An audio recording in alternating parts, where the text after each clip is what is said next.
നമ്മുടെ തമ്പുരിക്കുട്ടാപ്പി ഇവിടെ ഇങ്ങനെ കിടക്കുവാണ്. സൂപ്പർ ഇവിടെ ഉണ്ടായിരുന്നു. ഇപ്പോൾ ഇവിടെ പോയെന്ന് അറിയത്തില്ല. ഇവിടെ ഉണ്ടായിരുന്നു. ഇത്ര നേരം ഇവിടെ ഉണ്ടായിരുന്നു, കണ്ടില്ല ആളിനെ. ഇവിടെ അപ്പു വന്നിട്ടുണ്ടായിരുന്നു. അവിടെ ഇരുന്ന് പാപ്പമൊക്കെ കഴിച്ചിട്ട് പോയി. എൻ്റെ മണ്ടയ്ക്ക് ഇരിപ്പുണ്ടായിരുന്നു. അപ്പം കൊടുത്തു, 2 വട്ടം കൊടുത്തു, കഴിച്ചിട്ട് പോയി. ആൾ മെലിഞ്ഞിട്ടുണ്ട് ഇപ്പം. ഫുഡൊന്നും ഇടയ്ക്ക് കഴിക്കാൻ വരുന്നില്ലായിരുന്നല്ലോ. അവിടുത്തെ കോഴിപ്പെണ്ണുങ്ങൾ ഇവിടെ നിൽക്കുന്നു, വെള്ളം കുടിക്കുക. പിന്നെ ഞങ്ങളുടെ സുന്ദരി ഇവിടെ ഇരിക്കുന്നു. എൻ്റെ ചുന്ദരി പെണ്ണ് ചുന്ദരി പെണ്ണ് അവച്ചി. മോനെ കുഞ്ഞിൻ്റെ ദേഹത്തൊക്കെ ചെള്ളായിരുന്നു, ഏറെക്കുറെ മാറിയിട്ടുണ്ട്. കുഞ്ഞുവാവേ പോവാണോ?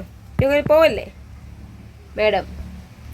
ഡോറ മേഡം, വെള്ളം കുടി. വെള്ളം എന്തിയാ? വെള്ളം ഇരിപ്പുണ്ടല്ലോ, കുടിച്ചാട്ടെ. ചോറും ഉണ്ട് അവിടെ, ബാക്കി വെച്ചിട്ടുണ്ട്. ഡോറ മേഡം, വെള്ളം കുടി. അമ്മ ഇപ്പം വരും. വരുമ്പോൾ കുഞ്ഞിനെ വിളി ഇറക്കും കേട്ടോ. പെണ്ണേ, പെണ്ണേ. ഓഹോ, കിടന്നു.